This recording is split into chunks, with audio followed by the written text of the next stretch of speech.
Okay, the last thing that we had to talk about was this documentary that everyone in the world is talking about right now.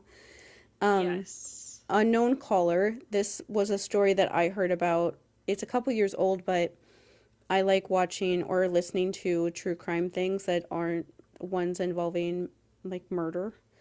And Hmm. so I've actually listened to a bunch of stories involving like an anonymous person harassing somebody and then it being revealed who the person is.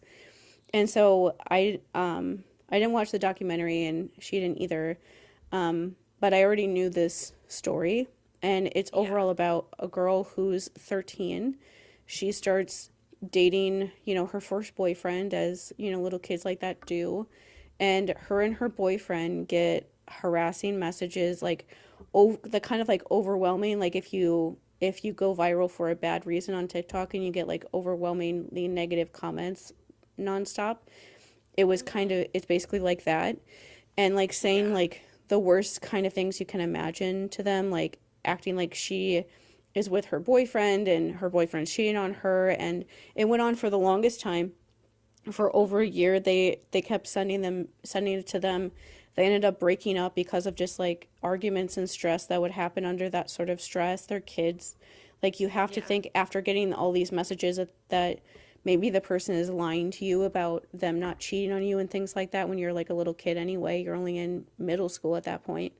Yeah. But it went on for the longest time. There was a girl at their high school or middle school that was kind of like a mean girl that people just thought she was the one doing it, but she wasn't. But people for like a year and a half thought that she was the one doing it.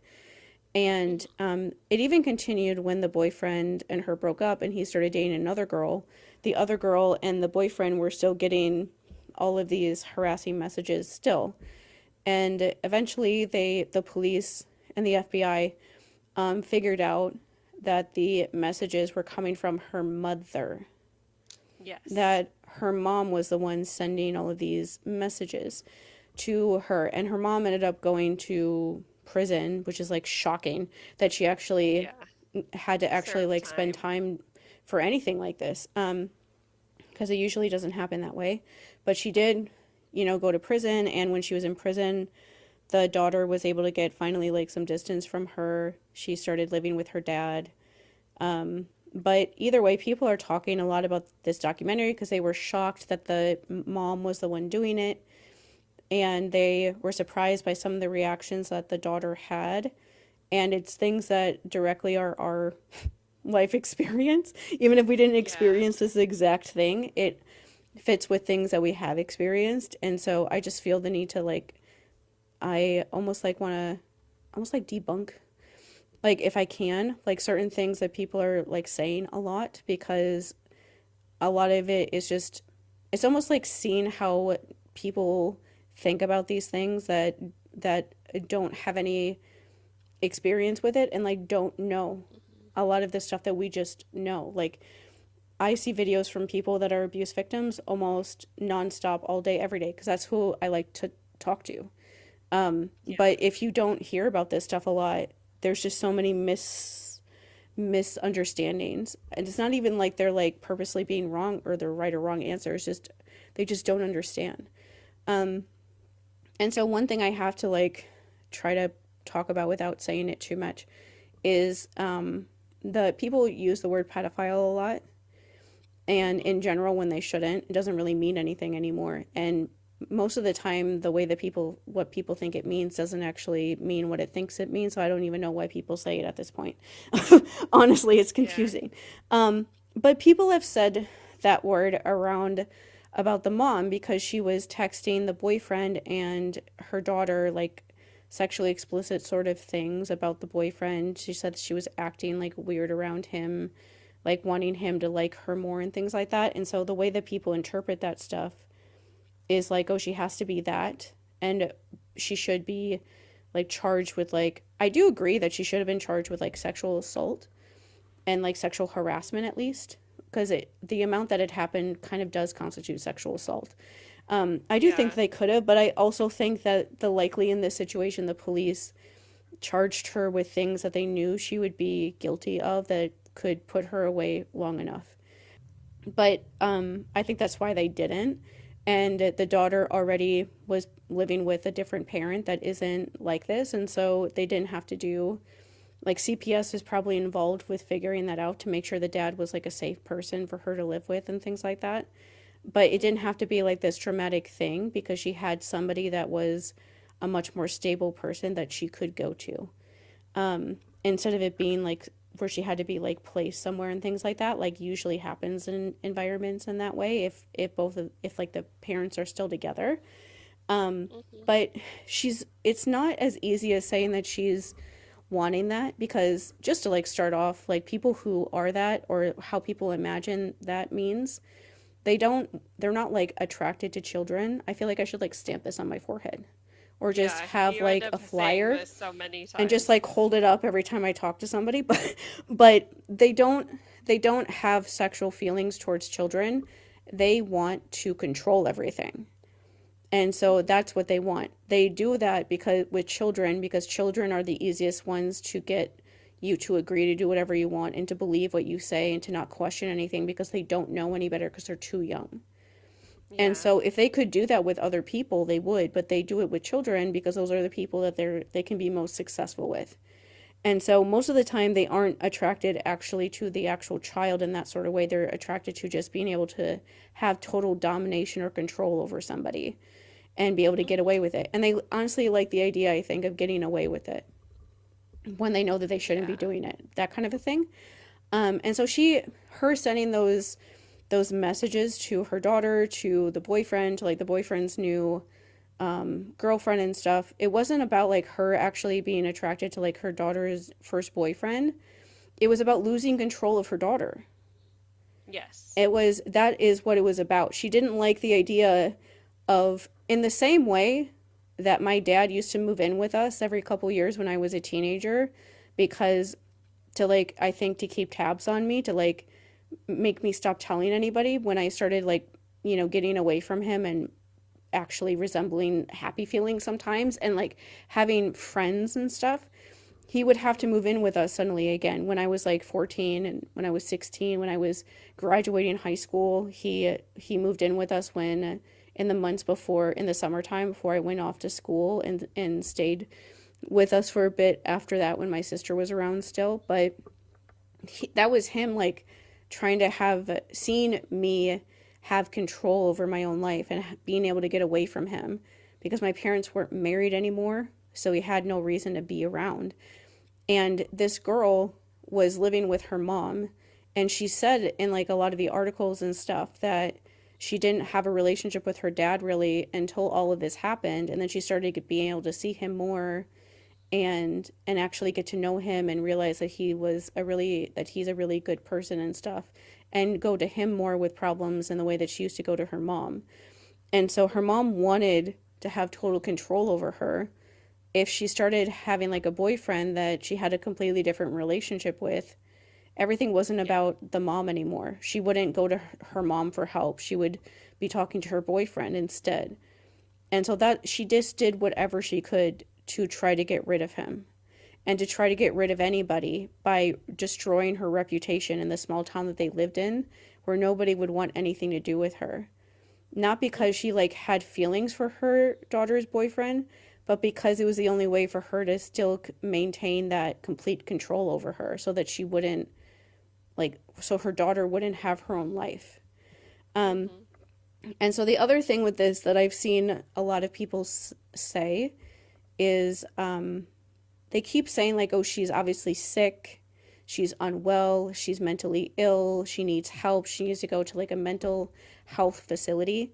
And this is something that a therapist that I've followed on here since I first got on TikTok, and back then in 2021 she was still in school finishing up getting her master's degree for becoming a therapist. Like she wasn't even a full therapist yet, and now she runs her own practice over the last like Yeah. 5 years or so. But she says this: being abusive is not a mental illness. You're just a fuckhead. I added the fuckhead part, but being Yeah. like abusive is not mentally ill. You are just abusive. Hello. Can we learn this finally? Like, people say this about school shooting people too. They are not mentally ill. They just hate people. You're not mentally ill. You just hate people. You've been indoctrinated to hate people. That's not a mental illness. They just want to kill people because they think they're better than them and they can't stand people to the point that they will hurt innocent children because they hate humanity that much. Like, that's not a mental illness. You're not, that's not something you can diagnose somebody with. That's not something you can help them with. They need to be unindoctrinated from their fascist like beliefs that made them maybe think that way, like go through deconditioning, but that's not a mental illness. Like, being like that is not, you're not meant, like, Trump is not mentally ill. He's just a Yeah. hateful bastard. In the same way that this mom is not mentally ill. She may have other mental illnesses, but the way that she treats her daughter is not because she is mentally ill. She just doesn't see her daughter like a real person. This is like the kind of stuff that I talk about when I try to talk about characters and stuff, where they're able to do horrible things to people because they don't really see you as a full human. That's like what Yeah. I, situations like this is what I mean. And I saw one of the FBI people, they talked about it, they called it cyber Munchausen by proxy. And I was like, that is perfect. That is like exactly what this situation is. There's not a lot of people know about what actual Munchausen by proxy is or medical child abuse, but I do because I like to learn about things, especially abuse things that I don't understand. And so a couple years ago, I found this podcast called Nobody Should Believe Me that is the best podcast about that. I always Yeah. recommend it to people whenever I see it get brought up in any way.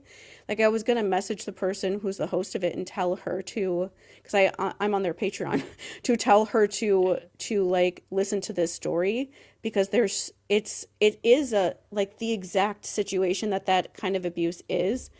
It's just on the internet instead of like with doctors because one of the things a lot of people say about people who do medical child abuse on their children is that they have to be mentally ill. They're not.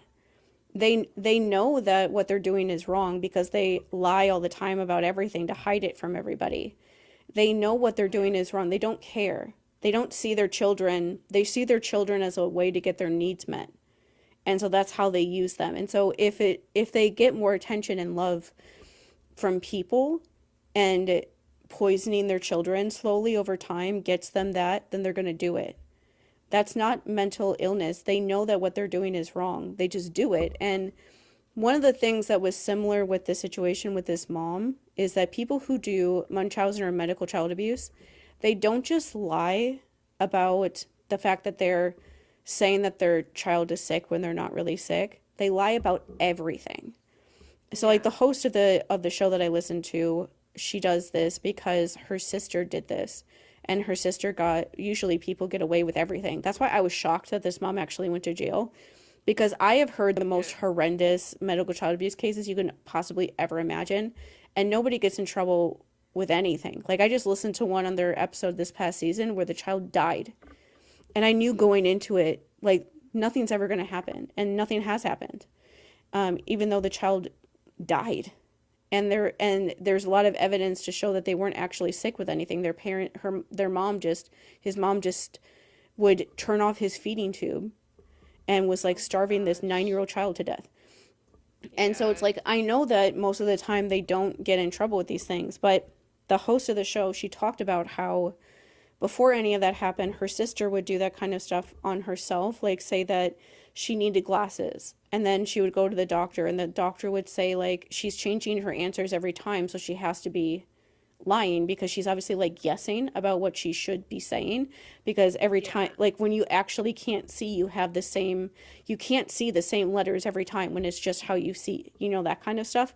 Or like they did Yeah. like surgery, or she did like surgery on her knee because she said she had like all this pain on her knee where she couldn't walk, and they did surgery and there was nothing wrong with her knee. And immediately after the surgery, she started going on like mile-long runs Oh afterwards my with like her gosh. parents that you just can't do if there's actually something wrong with your knee. She said she had like alopecia and all of her hair was falling out, and they went to the dermatologist, and the dermatologist told her told the family, like, I can tell from how her hair looks that she's the one like shaving it off. And Mhm. then when she got older, when she was in college and stuff, she started, instead of doing it, eventually she did it on her children, but even with like money, she like wrote a bunch of bad checks, and her parents are like well off, and so they would just give her money and they would pay her back for all of those things and get her out of it. She said they said there was a time when she was living with one of her roommates, and her roommate gave her, the her check for like her half of the rent for like a bunch of months in a row, and then found out like a couple months later, that their landlord was about to evict them because she hadn't been paying the rent. And so she Yeah. was taking the money from her friend and then spending it on, they don't even know what she was spending it on, but on something else. And that obviously ruined that friendship because, like, how can you trust that person after that? They almost got Yeah. evicted from their house because she'd been spending the money for their rent on other things. And her parents just like bailed her out of that. There was a time where she wrote bad checks and she got actually charged with things.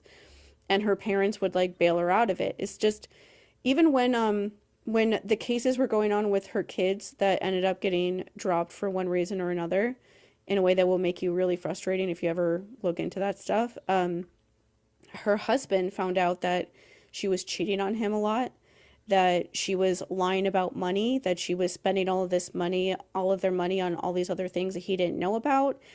She had all of these credit cards he didn't know about. She would go gambling when he had no idea. It's just like, it's not just like one thing. They lie about everything because the thing that they Mhm. like is that they can like get away with it. They like the idea. The only way I can come up with this kind of thing, especially with like, because it's always women that usually do these things, is it's usually white women that are like, Yeah. somewhat conventionally attractive and stuff, and they know that because of their position in society that they can get away with these things. And so they just find ways to they just like the idea that people have this idea of who they are, and that makes them get away with stuff that they normally would never get away with. And so that is what they like about it, that they are like playing in the face of everybody, and nobody has any idea. They never tell you the Mhm. truth. And so in similar ways with this mom, they talked about how she was isolating her daughter from her dad. The dad and her broke up because she lied about everything. Like, one of the things they brought up Yeah. was, I saw in the documentary, was she said that she was laid off from her job, and then the dad at some point found out that that it wasn't that she was laid off, that she was fired from that job. Yeah. And he wasn't even sure at a certain point that she ever actually worked at that job. And that is something that actually happens in a lot of medical child abuse cases. They'll say that they were nurses and when they were never a nurse, or they'll say that they worked at a certain place when they never worked there, and they'll use like this make believe experience to get like actual medical jobs to get access to people. Seeing people say like, "Oh, this mom is mentally ill," I'm like, "No, she's not. She's like all these other moms. She just used like harassing on the internet as a way to control her daughter, instead of saying that she had an illness that she didn't have, as a way to like can make herself sound like her daughter's savior." Because like, one of the things I've Mhm. seen that people just fundamentally don't understand why people do this sort of abuse is that people are overall have been really confused about why the mom kept messaging the boyfriend and his new girlfriend when they broke up, because they're like, wouldn't Yeah. you stop when they break up? That's not what she wanted. She wanted her daughter to come to her only for like needing help, for needing, Yeah. being the one that she could like be her hero, that she could go to her mom to be consoled. She kept abusing or like sending those messages to the boyfriend even after they broke up, because that would just make things worse, because the guy would then get upset at her even more because it's still continuing even after their relationship ended. That's what she wanted. If she stopped then her daughter would have been fine. She would have, maybe her and the guy would have eventually become friends again, instead of not wanting to talk ever again like they do now. And it would Yeah. have, she would have been fine. She maybe would have dated somebody else. Maybe she would have found like a group of friends like she has now. She didn't want that. And so she had to continue it as long as she possibly could to keep this like trauma machine going, that her daughter would go to her to get comfort from. Like Mhm. that's what she was really looking for. It wasn't actually about the boyfriend or anything like that. It was just a way to control her daughter. And if she harassed people in her daughter's sphere, her daughter would always go to her, and she knew that she would. Like, she knew her daughter was going to come to her for help and be upset and crying about things. She told her daughter in some of the text messages that she should kill herself because she knew it would make her daughter upset and that she would go to her for help. Like, it's really Yeah. messed up, but that's why people like that do that sort of thing. They like knowing that they can control you. They know that if they say a certain thing that you're going to have a reaction to it no matter what you do or what you say. And I just had to say that because everyone, everyone is misunderstanding that. And it's really frustrating seeing literally everybody talk about it and no one actually understand what's actually going on. And I understand why they don't, because medical child abuse is not something that most people know, or they just don't Mhm. like the idea that people are capable of this sort of thing with kids. But it is like that's what people are like who just don't, when they're just missing something, where they just don't care what other people go through if they get what they want. Yeah. Um, and that if you care, if you think that and you don't care about another person, how they feel, there's no limit to like what you're willing to do, including sending messages like that for a year and a half. Knowing the thing that's always wild about people like this is that you would think they would know that at a certain point they're going to get caught. Like it goes with Yeah. like the medical child abuse people too. That's why I keep comparing it to them. Like every case of like medical child abuse, like there's always tests that they do where it comes back and it's not what they say it is. And it's like you have to know at a certain point that it's going to come back and it's going to show that your kid doesn't have what you say they do, or you don't have what you say you do. The situation made her realize a lot sooner, because the police were involved, that her mom was capable of doing something like this, and it gave her like the separation that you really need in situations like this, to Yeah. realize the chaos that they're causing in your life and realize like, oh, I don't like that. And now that I don't have it anymore, I realize like how chaotic my life was for most of the time when they were around. um it's wild. But one of the things from this that I had to talk about too, to defend this girl, is that a lot of people are like, why wasn't she more upset when they told her? Because it's her Yeah. fucking mom. It's her mom. Like, hello.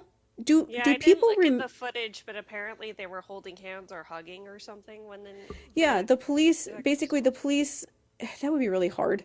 I give the police a little bit of credit. I hate the cops obviously, but I give that police officer a bit of credit, because it would be really hard to realize that that the mom that is has been like doing this to her own daughter that lived in the same house with her. And it would be really hard to try to explain to a 14-year-old girl that her mom is the one that's been doing this to her this whole time. That would be Yeah. really difficult to try to explain. And so he did explain it in a weird way, because I don't think he knew what to say of how to explain that thing when her mom was right there. But most of the time I see people be like, why wasn't she more angry? Why wasn't she more upset? Because it's her fucking mother. Like, this is where I Yeah. feel like I've like lost it or something, because my life experience is obviously very different from what most people experience. But I want people to just think about that actually. Like, if it's one of those things that is like, it feels like an not an oxymoron, but it just feels like a circle that abusive people, like abuse victims, get into. And it's like why nobody ever believes what we say, or think that we're lying or that we're exaggerating or whatever. But it's that whole thing of like, if you have a normal relationship with your parents, right? If you have a normal relationship with your parents where you're not super enmeshed with them, you don't feel responsible for their feelings, they have boundaries with the things they know about your life and what they don't, instead of the obviously this mother wanted her daughter to depend on her for everything, and so none of those things existed. If you in that sort of normal relationship found out that your daughter or your mom was the one harassing you for like over a year, and you had a normal relationship with them, yeah, you would yell at them and you would scream at them and you would cry and you would show how upset you were and you wouldn't want to talk to them again. But it's also like the contradiction of if you had a normal relationship with your parents, they would never do that. They would Pretty never much, do that yeah. to you. And so it's like people, when these really abusive things happen, we never respond the way that people think we will because we don't have like the same relationship that you do with your mom or your Hmm. dad. Like we can't do that. Like that daughter was not in a situation where she could like show that she was really angry or upset with her mom because she probably would feel responsible for how her mom felt. And Yeah. so she couldn't show that. And so especially in front of police officers, you're never going to actually show how you really feel. And in that moment, she probably didn't know how she felt because that is such an overwhelming thing to try to feel. But it feels just like the most frustrating thing ever that half of the internet, it feels like, is like, why wasn't she more upset? Or like speculating that she somehow knew or was involved because she didn't respond the way that she imagined she should. But it's like she didn't respond that way because she's living with her abusive mother. And Yeah. you can't respond the way you normally would. Like, do you think that kids in abusive families or with abusive parents, do you think that we can like express how we feel? Like we wouldn't have to go to therapy if we did. Because people would also find out what was going on because we would tell somebody what was happening if we felt like we were open to do that. You can't do that. That's the majority of most years long of therapy for people like us when we do recover is going through all the things that we did because we couldn't do those things. That girl couldn't show how she actually felt around her mom because she would more think about how her mom felt. So she wasn't gonna like scream and cry and show how upset she was at her mom because her mom was right there, like Hmm. consoling her. It's like that's like the trauma bond, like an actual trauma bond in real time. Feeling like you need to protect the person that's been terrorizing you. And even to the Yeah. point that now she's saying like, she has like more distance from her mom, but she still doesn't want to ever she still wants to imagine having a relationship with her mom again. And she says like I feel like there's a part of me missing that she's not around. And it's like, yeah, not talking to your parents is really fucking hard. I feel Yeah. like people somehow think that it's easier than it is. It's fucking hard. It's really hard. You don't want to do it. Like it's actually the hardest thing ever. You don't want to do it. And so yeah, of course this teenage girl is saying that she wants to talk to her mom again, and I hope in some magical world that her mom could improve where she could talk to her mom again. But of course Yeah. she will want that. You always want that. There's nothing wrong with her because she wants that, I guess. And it's like I said, it's really weird to see people talking about these things that we talk about all the time, but it's like people who don't know what they're talking about. And so it Yeah. feels like I just feel like protective of anybody seeing this stuff that is like us or like younger people who are seeing people respond to this. And I just like wish that somebody would make it stop so they would actually understand what's going on.